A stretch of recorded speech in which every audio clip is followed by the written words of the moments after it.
and term limits only. We have, what month is it? February. We have about 9 to 10 months to try to get something on the ballot to change the Illinois Constitution to make sure that guys like Mike Madigan and all the rest of them never, ever, ever serve more than 8 years. Big stuff. There's a lot we need to do. Bob and I are going to answer your questions. We're going to tell you specifically about the initiative. We're going to ask for your help because we got to get a certain number of signatures by mid-May. That's step one. And then there's about 2 or 3 steps after that to make this happen. I never had any ground rules in a town hall. Anybody could come, whether you loved Joe Walsh or you couldn't stand him. The only thing I ask, and even though this town hall is only focused on term limits, whether you love me or you can't stand me, whether you like term limits or you're not a fan, treat everybody with respect. Treat every opinion with respect for the next 5.5 hours, so we're going to have a great time. Lock the door, Barb.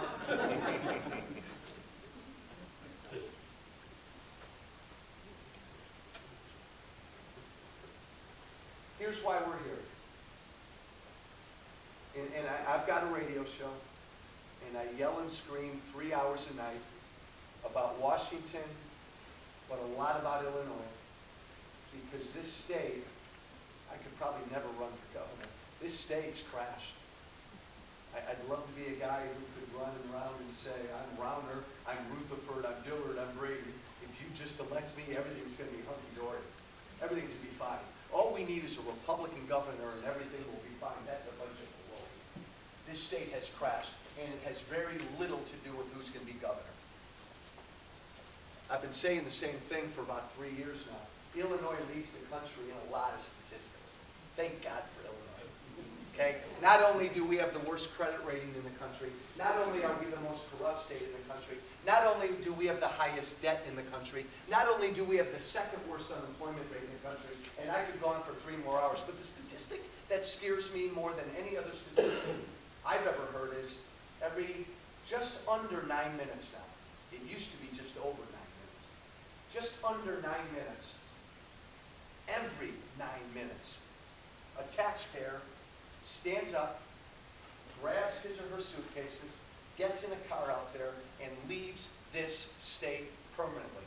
Think about that. Every 9 minutes. Every 9 minutes. Permanently! Republican, Democrat, permanently! Taxpayers! Who's leaving? Taxpayers! Businessmen and women, makers, producers. They're the ones leaving. It's what happened to Detroit. I live really close to Chicago. I hate to say that. It's what's happening to Chicago, and Illinois is right behind. The state's in massive trouble. I believe, and I know Bob believes, and I know a number of us believe, the reason it's in a lot of trouble is we're a state run by professional politicians. Not just Democrats, guys. Professional politicians. Guys and women we send down to Springfield, Madigan, Cullerton, all the rest, they're down there forever. They become different than us. I saw it up close in Washington. I believe it's one of the biggest causes of the problems we have in this country and this state. We don't live in a free country. We don't live in a free state. We have a government that does too much for too many of us. And we're broke. And we're getting more broke every day. And our kids and our grandkids and our great-grandkids, pardon my language, they are screwed. They are screwed. I'd like to be more diplomatic. My mom would get angry if she heard me speaking right now. She doesn't listen to my radio show because this is how I talk every day, but I can't help it. I have 3 grown kids. My youngest just turned 20. They are screwed unless things dramatically change. And I don't believe things will dramatically change unless we force politicians to come back home. I know a lot of good guys in Washington. I went to Washington in 2010, and when I went to Washington, I limited myself. I said, I'm Joe Walsh. I'm never going to serve more than 6 years. I don't want my congressional health care. Don't give me a pension. I'm going to sleep on the floor of my office. It's going to just stink. It's going to be miserable, but I don't want to be there for that long. Because I believe, like a lot of you in this room believe, my favorite founding father, Thomas Jefferson, and all the others, that's what they envisioned. It's not complicated. That's what they envisioned. Right? Right. You get up, you pick somebody up off the farm, you put them on their horse, and I'm afraid of horses. I never could have been a founding father. I would have looked for my minivan somewhere or something. You put them on their horse, and away they go to Washington for a short period of time. And it's not supposed to make you rich. And it's not supposed to make you powerful. And it's supposed to be temporary. And then you come back home, and anybody else in this room goes next. It's your turn. That's what it was meant to be. Part of why I so wanted to get elected is because I wanted to exemplify that. I wish I could still be there exemplifying that. The second bill I introduced as a member of Congress was a term limits bill. It limited every member of the House to 6 years and every member of the Senate to 12. And I drafted that bill, and we had that bill all ready to go. And what you do is when you make your own bill, then you go down to the floor of Congress when everybody's there, and you elbow your friends, and you try to get everybody to sign your bill, to become a co-sponsor of your bill. And that first day, I jumped down to the floor. And I was so excited. I went up to all my Republican colleagues. I even went over to the Democratic side. That's hard. That's hard. And I asked a lot of my Democratic colleagues, 435 members of Congress in a week. How many co-sponsors did I find? 6. 6. And they were all self-limiters like me. And the private answers I got from most of them, I couldn't repeat here. Don't you dare limit how long we're in Washington. Do you understand that would take away our power? Do you understand that I can't do as much good for you if I'm only there for 4 or 6 years instead of 20 or 30? Republican and Democrat, they all said the same thing.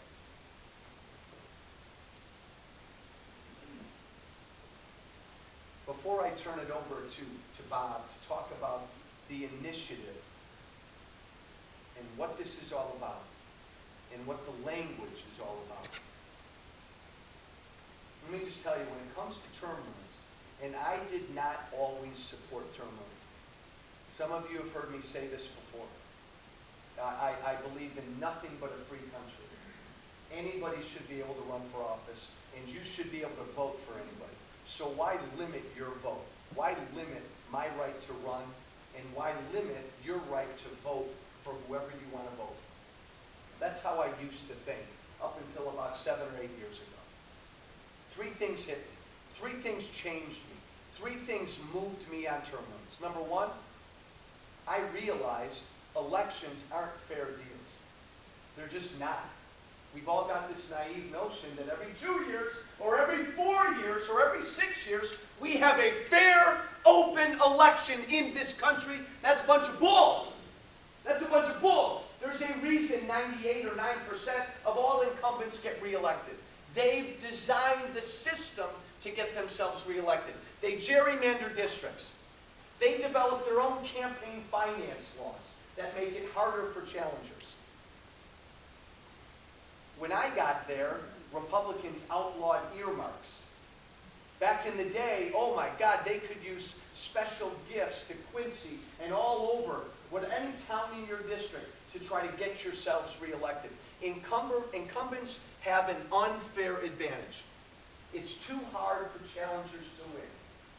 Elections are not fair. Now, regrettably, America, a lot of this is on us. Elections aren't fair as well because the average voter doesn't pay attention. And because the average voter doesn't pay attention, we keep sending back the same old folks. Never heard of that other guy, but I know that guy. He's been in office for 4, 6, or 8 years. And we just keep sending them back. If elections were truly fair, I don't know that I'd support term limits. They're not. The second thing we know conclusively,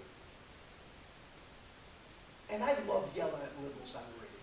I love debating Democratic members of Congress. Because when it comes to guns, and when it comes to health care, and when it comes to damn near any issue, they can never argue with you on the evidence. They can never argue with you on statistics. It used to drive us crazy sitting on the floor, listening to a Democrat talk, because there's no proof or evidence of anything. They'd go down in the well, and she'd make a speech, and she'd have a picture of Grandma behind her. And for a minute, she'd say, "We love Grandma. Take care of Grandma. Don't let Grandma be broke." That's what they do. It's all emotional. When it comes to term limits, we know two things. The longer any Republican or Democrat is in office, the more agreeable they are to corruption. Period. The longer you're there, Springfield or Washington, the more easily you will become corrupt. There's no doubt about it, and the numbers support it. Well, then they shouldn't be there that long, right? Second reason is even bigger to me. I cry every night before I go to bed because, again, the free country we were given, we're about this close to losing it. We have a country that's too big. We have a country that does too much for too many of us. And because of it, we're broke, financially and morally. Morally as well, though we don't like to talk about that. Morally. You believe, can I get sidetracked for 10 seconds? I love that. You believe that idiotic high school in Fort Collins, Colorado, a group of students and parents, they had Spirit Week. Fort Collins High, Spirit Week, Ulysses. And a group of students came up with an amazing idea. For one day during Spirit Week, can we celebrate America? That's incredible. How cool. That's awesome. We'll call it America Monday. The students were jazzed. They were all excited. And the school said, no, you can't do that. You can't celebrate America. It might offend anybody who's not American. It might offend anybody who's not American. The administrators also said patriotism makes certain people uncomfortable. Can you believe that happening in 1927, 37, 47, 57? No! So, as I get back on track, don't you dare tell me, Tea Partiers, our problems in this country are all financial. Whew, we're broke. Baloney. This country's lost its soul. This country has a moral problem as well. What we know when it comes to term limits is this. Because I believe we don't live in a free country, this statistic scares me more than anything. The longer a politician is in office, the more prone that politician is to grow government. Period. The longer they're in Springfield, hey, Republican or Democrat, the more prone they are to grow government. You need any better reason than that to support term limits, to forcing these guys to come home and get a normal, regular job like the rest of us. I'm going to introduce Bob right now in 1 second, but I want to say one thing briefly. Bob's with the committee, the Term Limits and Reform Committee. Again, we don't want to beat around the bush. We know who's chairing this committee, right? The guy's name is Bruce Rauner, right? Have you heard of him?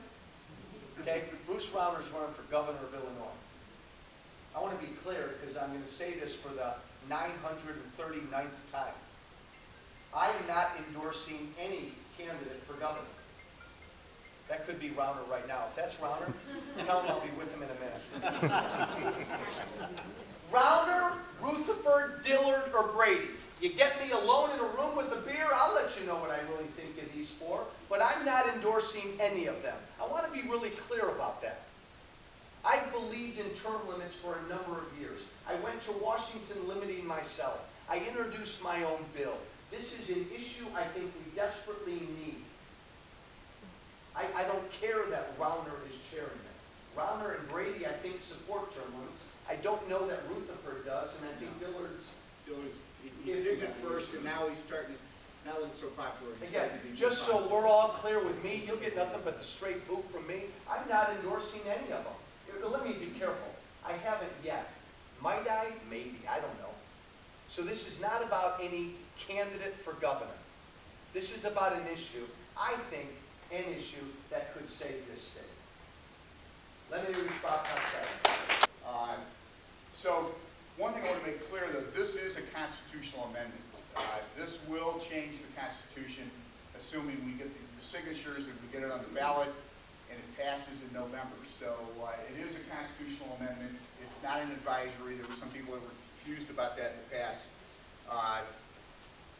We need our drop dead deadline is May 4th. We need to turn in 298,000 valid signatures by May 4th. This winter has really hurt us. This weather the last month and a half or so has really slowed us down. We want to turn in someplace north of 450,000 signatures, because you'd be surprised there's some people in Springfield and Chicago that don't like term limits, and they're going to do everything they can to keep us from getting on the ballot. So we want to make sure we have plenty of signatures, that they can't throw us off the ballot for a lack of signatures. There's 23 states that have the initiative process in the country. Illinois does have the initiative process, but it's probably the worst. We have the worst initiative powers in the country. In Illinois, you can only use the citizen initiative process on an issue that directly affects the state legislature, both the structure and the procedure of the state legislature. So it's kind of a protection. You can't expect the legislation to do something on their own. You can't expect them to pass laws to clean up their own acts. So that's why the Constitution gave us this very limited initiative process. We cannot put term limits on the statewide office holders. We can't put term limits on the governor. The initiative process doesn't allow it, because we can only do it on the legislature. Right now, there are 36 states that have term limits on their governor. I wish we could do this with this initiative, but it's just not in the power that we're given to use the initiative process. So there's 15 states right now that have term limits on their legislatures. If we pass this in November, we'll be the 16th state with term limits. Going back to 1994, the initiative was called 8 is Enough. We collected 430,000 signatures. Right before the ballots were to be printed, the politicians sued us, and it went to the Illinois Supreme Court. In a 4-3 decision, they ruled it unconstitutional. It was very interesting the day they came out with their ruling. The three justices in the minority had their opinion of why they thought it was constitutional. The 4 in the majority said it's unconstitutional, and we're going to get back to you with our rationale. And it took them like 2 weeks to come back, but Madigan had to send them all the paperwork that he probably. So they threw us off the ballot, and they said it was because it was a straight term limit initiative. It just said 8 years, that's it, that's all you can serve in the legislature. And they said that didn't affect the structure and the procedures of the legislature. So this year, there's a fellow named Howard Rich. He's the chairman of U.S. Term Limits. He's out in the East Coast. He's been a friend of mine for 30 years, been friends with Joey for 15, 20 years. He's the godfather of the term limit movement. He's been raising money and helping this move forward for years. he'd been looking for somebody to redo this initiative in Illinois, and that's when he came across Bruce Bronner a year or so ago, and they decided they thought they could put the money together to get this off the ground. And so we've got some lawyers together. Steve Merrican is the main author of this amendment. There are three components to this initiative, and this is to make sure we survive any legal challenges. So the three components, one is 8 years max. That's all you can serve in the legislature. It doesn't matter if you serve 4 in the House and then 4 in the Senate, you're done. You can do them all in one House or split between the two, but you can't serve any more than 8 years. That's the first component. The second component is it makes it harder to override the governor's veto. Most states, on overriding the governor's veto, it takes a 2/3 requirement to override it. Currently, Illinois is a 3/5, so it takes 60% right now to override the governor's veto in both houses. If this amendment passes, it'll be 67% basically to override the governor's veto. So that's the second component. That's a procedural amendment to the legislature. The third component is we reduce the Senate from 59 seats to 41 seats, and we increase the House of Representatives from 118 seats to 123 representatives. This is a structural change. With this change, right now we have 2 House seats inside each Senate district. With this change, we will have 3 House seats inside each Senate district. This is a structural change to it, and this type of change has already been held constitutional. It was done in 1980 when there was an amendment to do a change in the number of delegates in each House. So with these 3 components, we definitely cover the procedural and the structural requirements that the Supreme Court in '94 said that you had to have. So we think we're in very good grounds here that the politicians, the career politicians, can't come back to us and try to knock us off the ballot. Now when I talk about the Illinois initiative on term limits, a lot of people say, hey, we need this on Congress, on the federal Congress. So I want to go back and give just a little bit of history on that. At one point in time, when the term limit movement was really strong in the early 90s, using the initiative process, using the 20-odd states that had the initiative process, we had over 40% of the federal Congress. They were going to be under limits, the term limits for their delegation. It had passed in California. It basically passed in every initiative state. Illinois' initiative process, you can only use it for the state legislature. You can't use it for the federal delegation. By 1995, we even had 2 states that were non-initiative states, New Hampshire and Texas, where the legislatures were about to pass term limits out. Well, the Speaker of the House, he was actually defeated in '94, but the lawsuit that started earlier, Foley from Washington State, they had sued on this issue, and it went all the way to the Supreme Court. In May of '95, the U.S. Supreme Court, on a 5-4 decision, said that the states couldn't put term limits on their delegations. So that's really kind of blew us away at that point in terms of, we thought we were going to get up to 80%, 70% of the state delegations under term limits. We would have seen a completely different type of Congress out there. But Stevens wrote the majority opinion, which I think if you read the minority opinion by Thomas, it made a lot more sense. Talked about the 9th and 10th Amendment and the powers left to the people if it's not articulated, and so on. But that was a major defeat. And because of that, the only way, to get a constitutional amendment through, Joe, when he was in Congress, proposed one. We've had 27 amendments to the Constitution. They've all started off coming out of Congress. To get these guys to actually pass a constitutional amendment and take away power from themselves is going to be very tough. Now, there is a good development. I'm much more optimistic.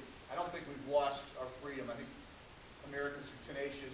It's close. I mean, we've got a lot of work to do. We've got a lot of heavy lifting to do.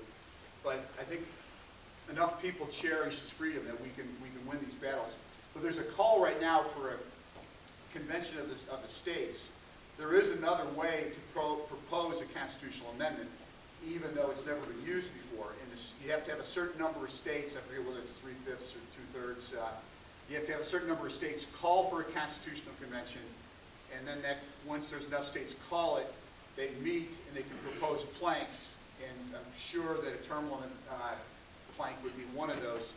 And then once they have the planks, then those could go back to the states for ratification. So you don't have to do it, you don't have to go through the federal Congress to have an amendment. Now, every one of the 27 has been done that way, but now I think it is time for a term limit initiative. It is.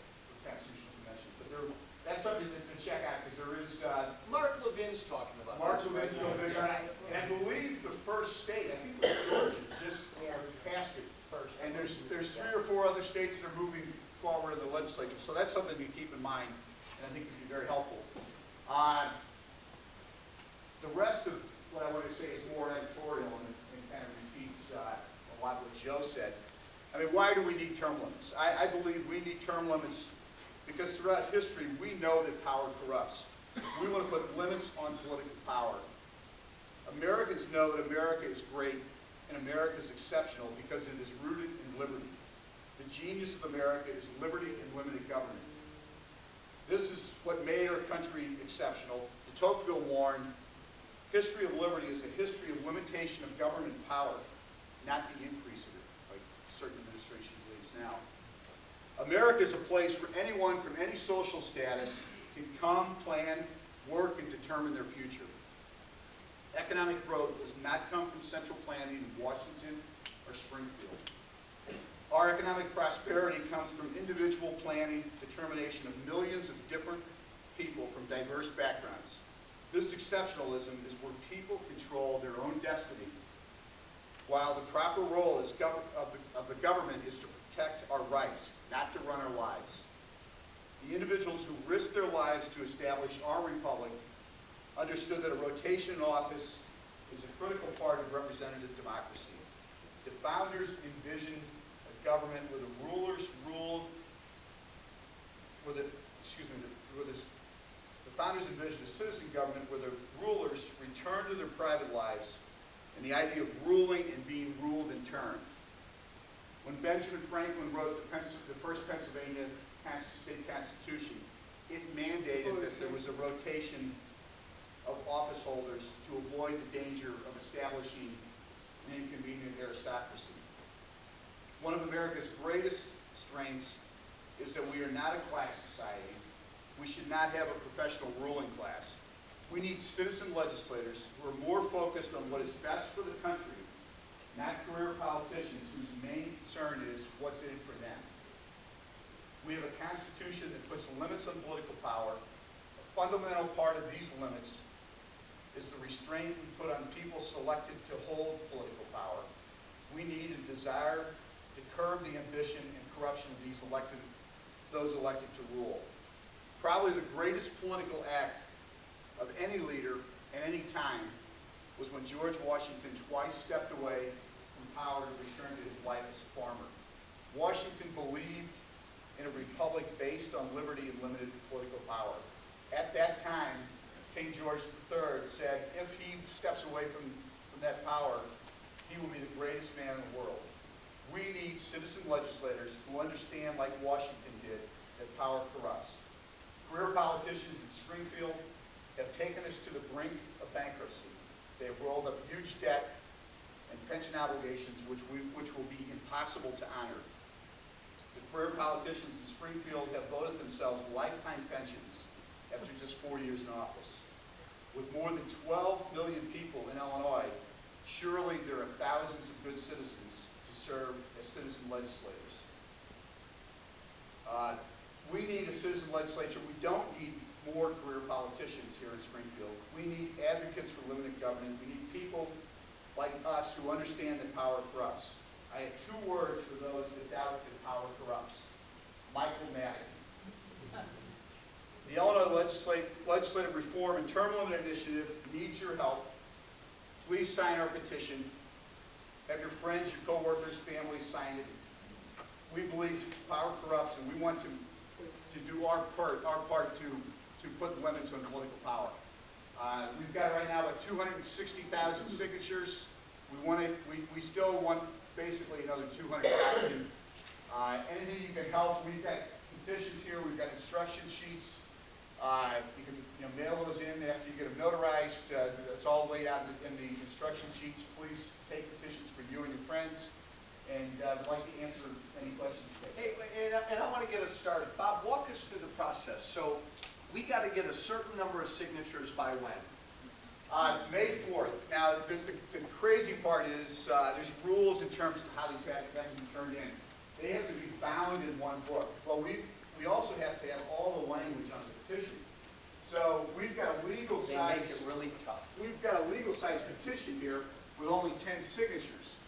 When we have over 450,000 of these, that bound book is probably going to go from that wall out to here and maybe even circle back a little bit. We're probably going to have to deliver it in a semi. Now, one thing that was done in the last couple of years that has made it easier. I want to cut him off for 1 second. Sure. Because I want Bob to drill down on how difficult this process is. How difficult it's going to be to get to the finish line. But you need to understand something, because I don't want you walking out of here with your chins down on the ground. Understand, even in this state of Illinois, this blue state of Illinois, this hopeless state of Illinois, Bob, I could be wrong, term limits in this state are an 80% issue. 80% of the people in Illinois support term limits. So if we get to the finish line and this thing gets on the ballot, it passes. It's not even close. Madigan knows that. Emanuel knows Democrats, that. They know that. 70%, Republicans like it better than 80%, Independents are high 70s. It gets on the ballot, it passes. The tough part is to get it on the ballot. So there's a deadline in May. You need a certain number of signatures. Our deadline is probably going to be middle of April because we've got to do a lot of processing. Now, what we still might take in things after that, but we really want to have everything back to us as soon as possible so we can know when to kind of cut things off. The other thing that they did, one change that was made in the last couple of years that made it easier is anybody doesn't matter where you live in the state, you can sign the same petition. When we did this 20 years ago, we had to have a separate petition for each county. So you can be down in downstate in Edwardsville area, or you can be in the Chicago suburbs. You can all be on the same petition. You just have to put what county you're in. And you don't have to be a registered voter in Illinois to collect the signatures. You could actually have a friend in from out of state as long as they're over 18 and they're a U.S. citizen. They can collect signatures. Now, the people who sign have to be, the people who got smart and moved to Missouri, they can still collect signatures. But the people who sign have to be registered to vote in Illinois. So then, Bob, you get the signatures, you bring them down, then what's the next step between that and November? Then what's going to happen? And there's some of this stuff, we're going back and forth with the Illinois Board of Elections. My understanding, and I don't know if John Lappy's in the room, he might be able to correct me if I'm misstating anything here. He's full-time on this with me. They're going to do a sample of 5%. I said, Johnny, you can correct me if I make any mistakes here. They're going to do a sample of 5%, and we have to be within a certain percentage of the required amount. I think we can even be, if they do that sample of 5, we can be lower than 100% of what's required of that 5. It can go down to like 90%. But then they're going to make a ruling based on that.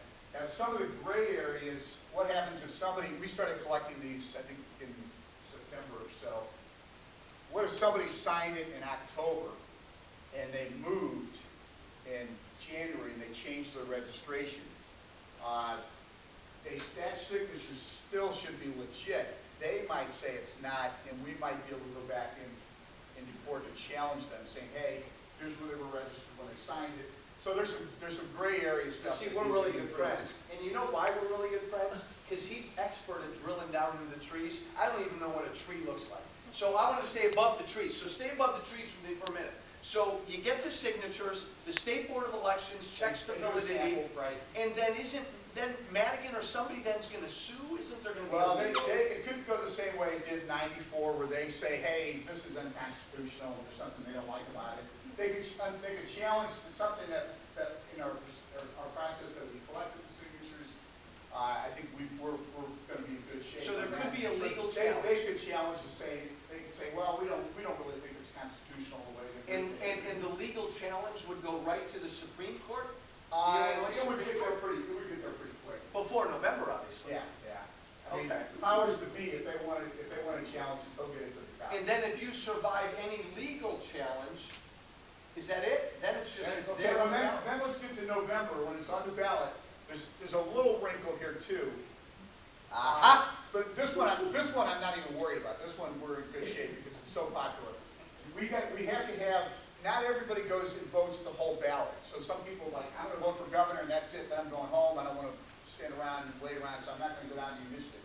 We have to have one of two things happen. Either 60% of the people who vote on just the initiative have to approve it, or 50% plus one of the people who voted at the election have to approve it.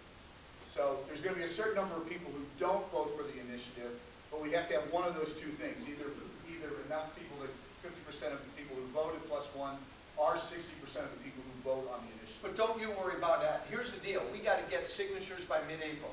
Then the state board's going to look at it. We got to survive that. Then we got to survive a potential legal challenge. And if we do that, this thing's on the ballot, it passes.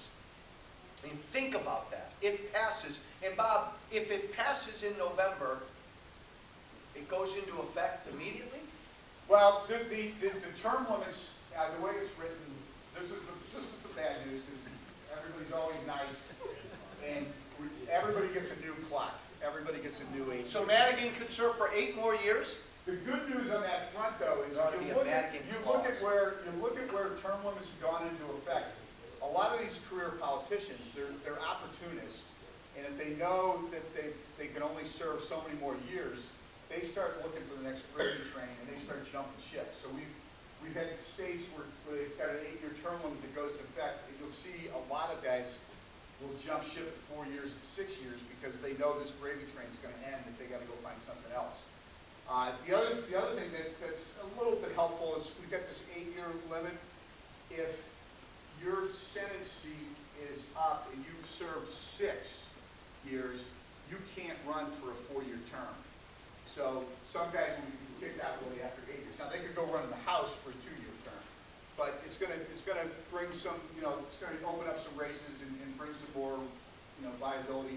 One of the things that people don't realize, one of the big advantages of term limits is an unintended consequence. And I like to use an example, something from a different area. I'm not a Jimmy Carter fan, but one of the few good things Jimmy Carter did was he deregulated transportation. And everybody thought, okay, that's going to be great. It's going to be cheaper to get an airline ticket to go someplace or bus ticket or something. But one of the big things that happened with deregulating transportation was it changed the industrial process because you could have just-in-time inventory. And the industrial process became much more efficient because they could have good transportation that delivered inventory at the last minute. And it made a lot of industries much more effective, and they saved a lot of money. And no one even envisioned that.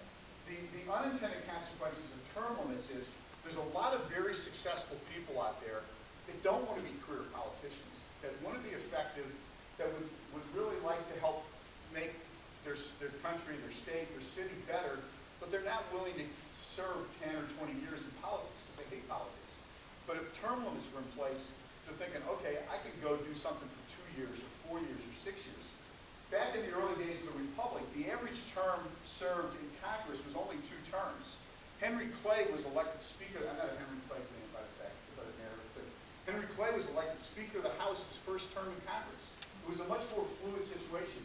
Abraham Lincoln served 1 term in Congress, and he thought it was pretty cool, and he came back to Central Illinois, and he told the Whig organization that, hey, I'd like to go back again. They're like, yeah, that's great, Abe, but we've got somebody new that we're sending this year. And it was just a much more fluid environment. You had more ideas. And if you think about very successful people, whether it's from business or any type of medicine or academia, that they don't want to be career politicians, but they're willing to give 4 or 6 years, you're going to have a much more dynamic group of people. Again, let's take some questions. This is really interesting to me because so many of us, wherever I travel around the state, we've about given up on this state. Even in this state, Bob's right. If we get this thing on the ballot, it will pass. That will fundamentally change this state. Questions in general about term limits or about the initiative in specific? Questions from me or Bob? Jump in. As an unintended consequence, Sure. the IMRF, the retirement fund for legislatures, actually has money in it. If we limit them, what do you see happening to that fund? Well, I would hope that you'd have, when you have a citizen legislature, you'd have people come and say, we don't need, let's do away with pensions for legislators, and let's scale, to the extent we can legally, let's I mean, that's the reason for someone to terminate that. say, is to keep adding that. Yeah. The outgrowth of this will be elected officials shouldn't be getting pensions, period. They should be here, they should be citizen legislators who do it on a very temporary basis. When I went to Congress in 2010, I was one of about 24, all Republicans, who turned down all their pension and all their benefits. That number keeps growing, by the way. And by the way, that number's growing in Springfield.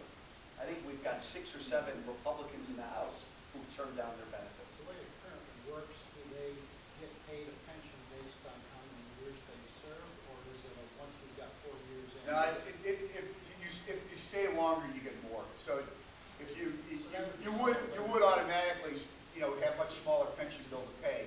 But there's no reason for people to get a pension for being a citizen legislator, in my mind. There shouldn't be a reason. Yes, sir.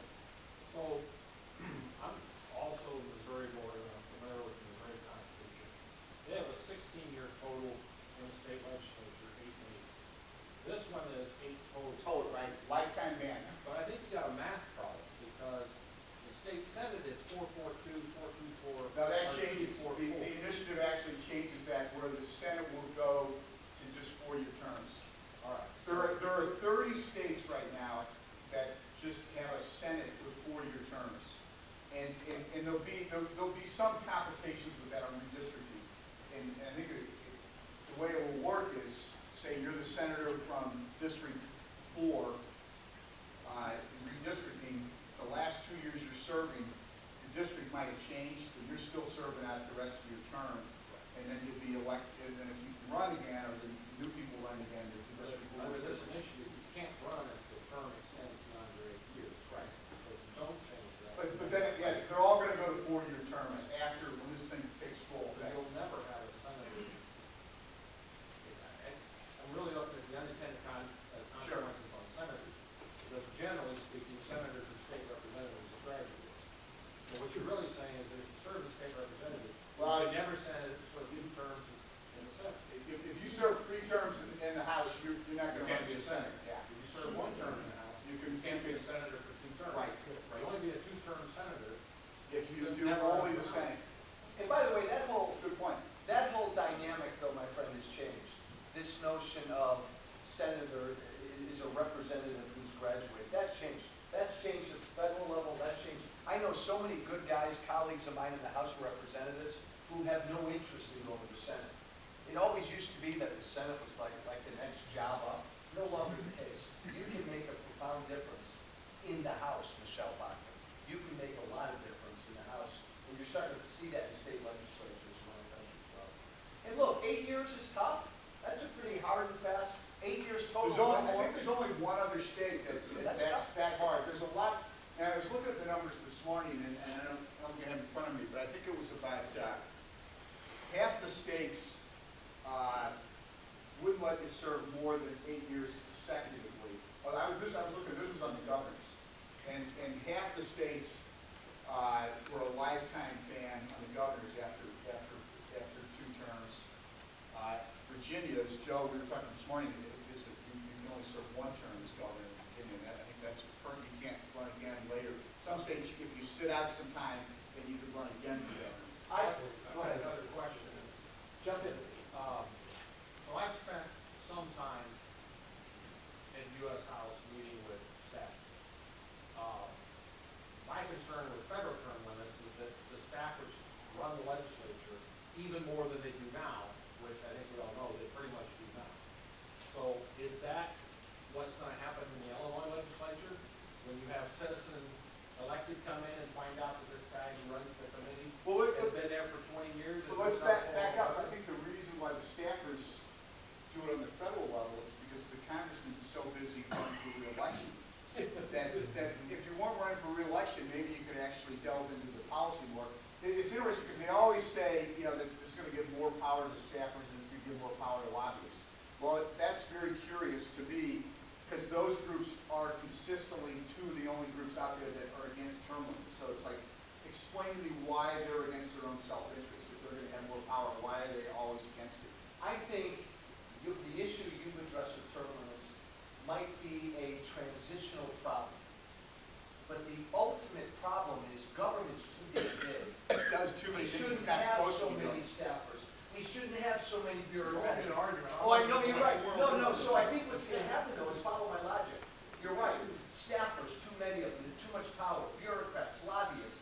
But remember, you get term limits in my mind, the studies show, that's one of the quickest ways to shrink government. And so over time, you get rid of lobbyists, you get rid of bureaucrats, you get rid of People staff. stop building the fiefdoms, and you actually get people that care about You what the shrink government. government. Joe, But there will be a transitional issue. Joe, to piggyback on that, since you've been there, when you go in as a new congressman, are you expected or coerced or incentivized to keep staff on that have already been there? Or do you get to select your own new one? Well, you get to select your own, but you're encouraged and people are put in front of you, and if you want to get on a certain committee, you want to give my guy a look, all that stuff goes on. Absolutely. Absolutely. And the other point I want to make, though, and then I'm going to go way in the back, because I love your smile. Look, 8 years total. My term limit was 6 years, and I had a lot of my colleagues who said, I'm not going to sign it. 6 years is too short. If you said 12, I'd be with you. The job's not that hard. Don't let anybody tell you it's difficult being a member of Congress. Okay, again, Jefferson, Madison, Adams, the whole point was anybody in this room could serve. All you got to do is represent. You can do that in 6 years. It's not like literally brain surgery. Okay, you need, the more brains you operate on, the more expert you become at brain surgery. You can become a great representative from day one, all the way back.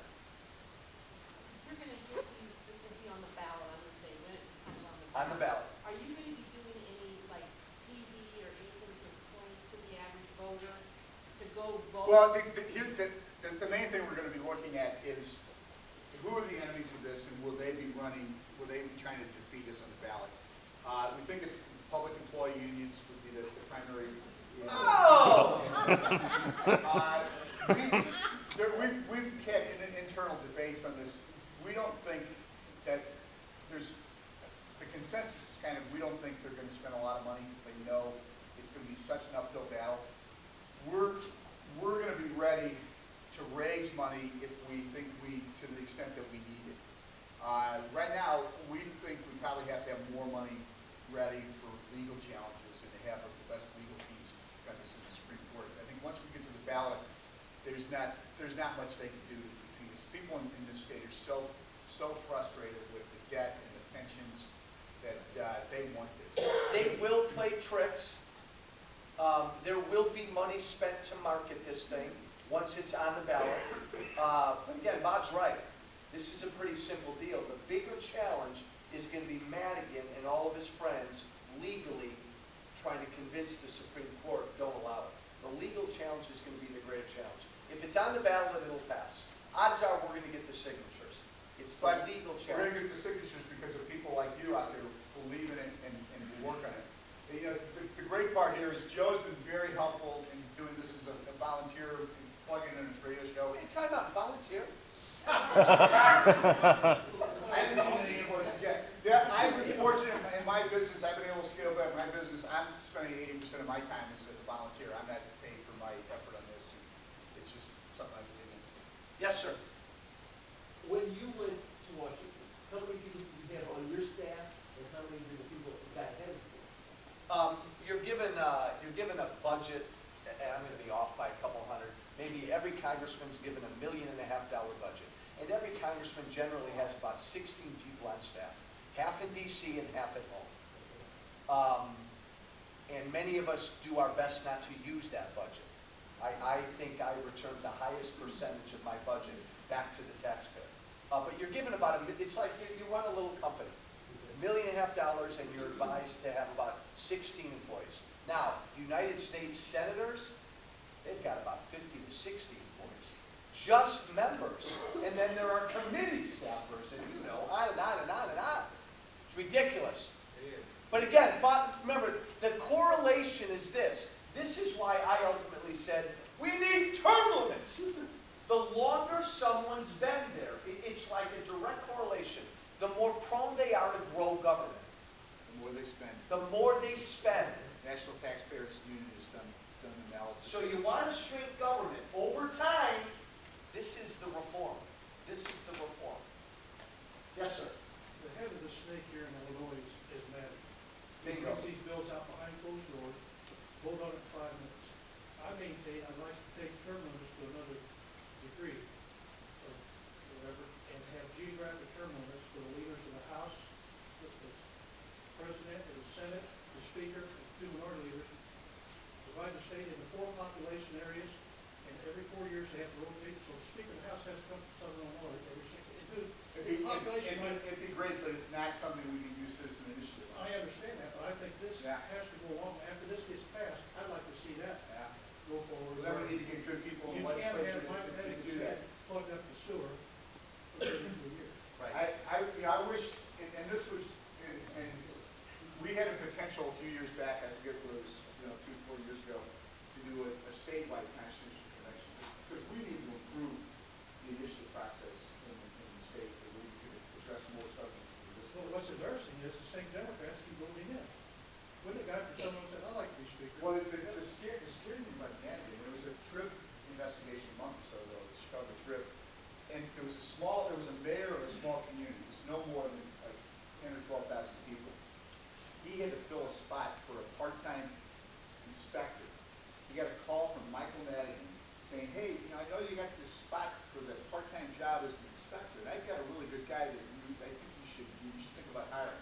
He does this everywhere. He helps people get elected to the school board and the mayors. He's got this infrastructure of power. He's a corrupt dictator. He's enriched himself and his friends over the years. He ought to be in jail.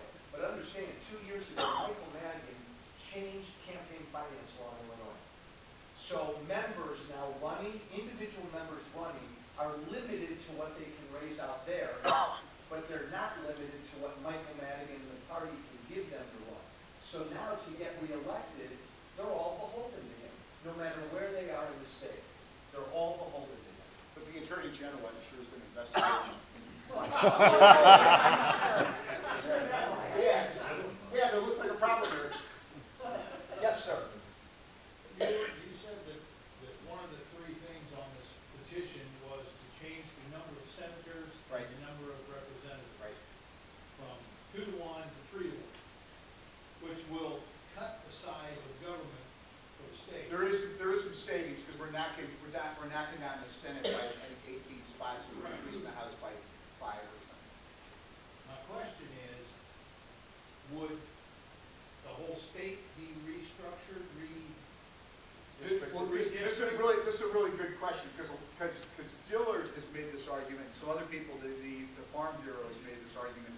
You can't support this because it's going to hurt downstate. Well, it doesn't hurt downstate. The districts are still going to be apportioned by. It's still going to be the same. It's still going to be the same. Well, it's still going to be the same.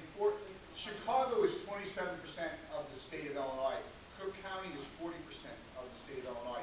They're still going to proportion the number of seats based on how many.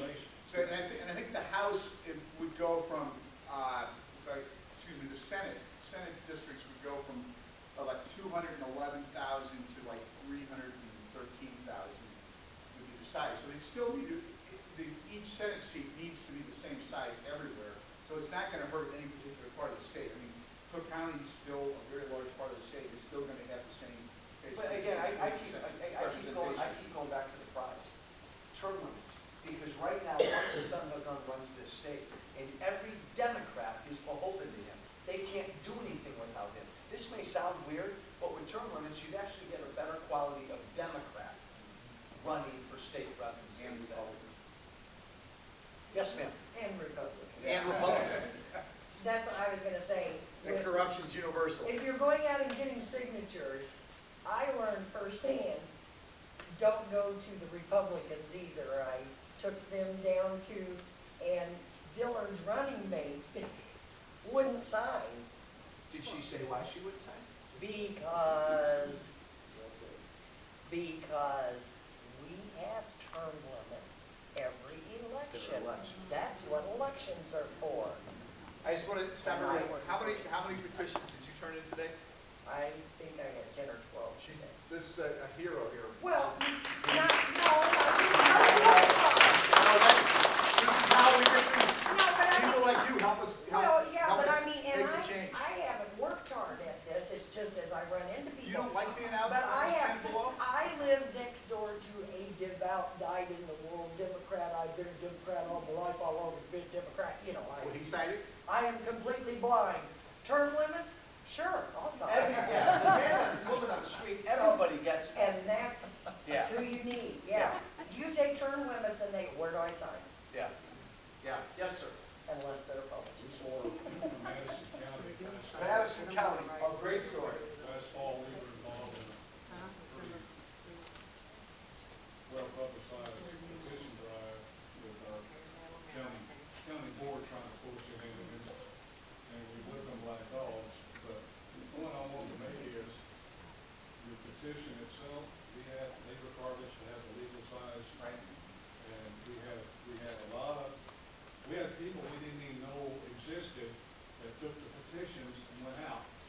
And they were well intended, but you can't find a copy of this legal size document. So they went and copied them on the regular and shortened them down, and that was your. Yeah, this has been an issue. They all have to be unified. They have to be the same size, and our petition is legal size. So if you're trying to copy them and you can't do it at home, you can't go to a copy place and get them done. But you can contact us too, and we'll mail them to you. But if you need our contact information, we've got the instructions. You should have all got that when you came in. But where to mail them to. But also come up to me and I'll give you a card if you ever have any questions on the road. Also, if you know anybody, we've got kind of two efforts going here, both a paid effort and a volunteer effort. If you know somebody who's underemployed or not employed right now, and they need, they could use some money, and they really would get fired up about this, talk to me about that too. We'd like to know. They're paying, get pretty good money these final couple of months. Maybe I should do that. I'd work harder if I did. Are you ready to graduate from the volunteer program? Yes, I'm ready to move up. That's what, 15 an hour now? That may be increased though. Questions? Someone who gets a little too enthusiastic and signs more than once. Yeah, you want to make sure, ask them to make sure they haven't signed it because a duplicate signature can hurt us. I mean, void both signatures or just? No, it just voids one. Okay. All the way in the back. Void the whole page. Doesn't void the whole thing. It only voids the duplicate signatures. The person still gets their one shot, even though they got enthusiastic. All the way in the back. I'm okay, go ahead. Okay. I knew you were okay. Over this. Would this gentleman have enough power to rig the election process? What gentleman? Madigan? Yeah. Yeah. I mean, wow, do you want my... If that's true, then the joke's right. The gentleman that confused me. Yeah. I don't think they're there yet, but I will simply say this. This is what's profound. Again, this is a sorry state right now. This is like a surprise attack. You bring term limits, think about this. You bring term limits to the state of Illinois, that's an international story. Oh my God, would that be a good story. And remember what I'm saying. on the ballot, it passes. Easily. Easily. It's not even close. We will, with all of your help, the next couple months, odds are we're going to get the number of signatures. That gentleman, that tyrant, that evil little short, I got to watch my language. He's Irish. I'm Irish. He's going to do whatever he can to stop it. He'll do whatever he can, above the law, below the law, everything. I don't think they're there yet. I think they might try to buy 2 or 3 judges. That's my big spirit. We've got lawyers. Yes, what'd you say, John Lefty? We've got lawyers too.